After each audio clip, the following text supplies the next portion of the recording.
Good morning, everybody. Thank you for being here today. Appreciate you taking a few moments.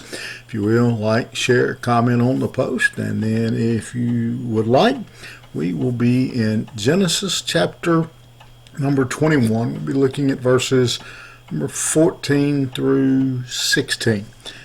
We read these words as we continue down this road with Abraham. So Abraham rose early in the morning, took bread and a skin of water, and gave it to Hagar, putting it on her shoulder along with the child, and sent her away.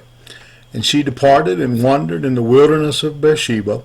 When the water in the skin was gone, she put the child under one of the bushes. Then she went and sat down opposite him, a good way off, about the distance of a bow shot. For she said, "Let me not look on the death of the child." And as she sat opposite him, she lifted up her voice and wept. These are some difficult words to read. We are at this point, unless you know the rest of the story, it appears that we are in ringside seats to watch a infant and his mother die in the wilderness of supposedly, I guess, the heat, the lack of water, the lack of nourishment. It's a couple of sad verses.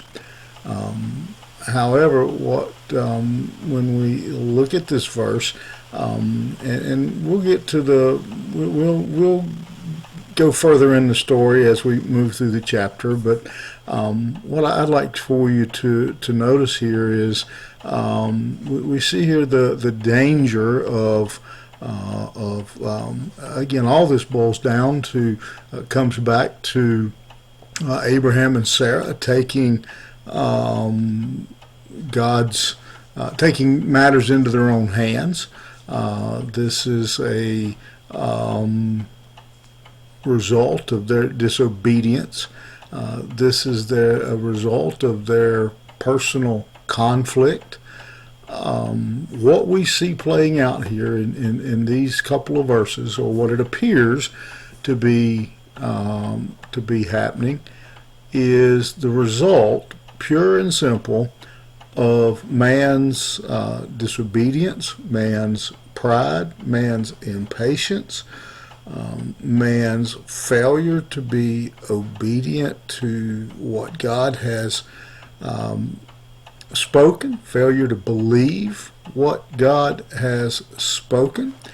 And I mean, this verse is dripping with sadness. I can't imagine that there weren't tears as Abraham said goodbye here to Hagar. And we can have all kinds of thoughts about Ishmael and his descendants and some of the issues that can be raised, but the fact of the matter is, still Abraham's son. Again, there had to be a great bit of pain here. And we're just reminded here, and again, there are a lot of things, and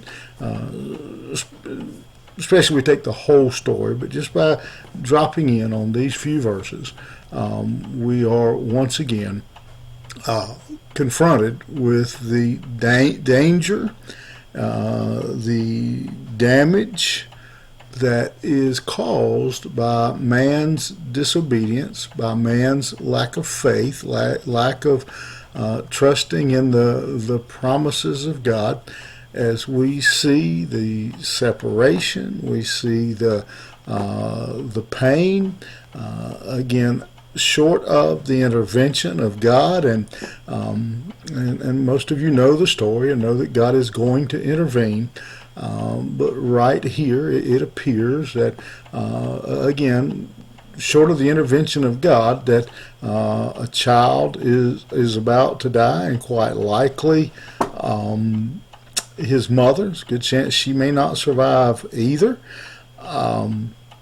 It's some really sad verses, and it serves as a very, again, serious, stern warning to us about the danger of disobedience.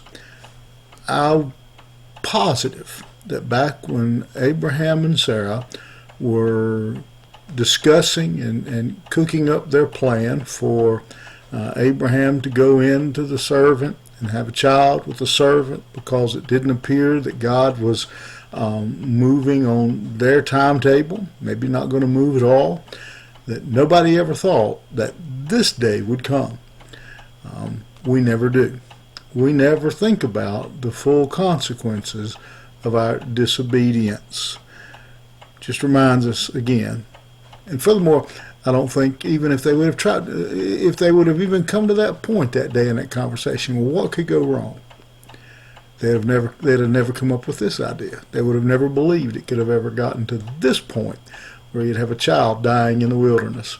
We never realized the danger of disobedience, but we should at least realize it's always dangerous. We may not know what's going to happen, but disobedience always has a high price. Think about it. You have a good day. We'll see you here tomorrow morning.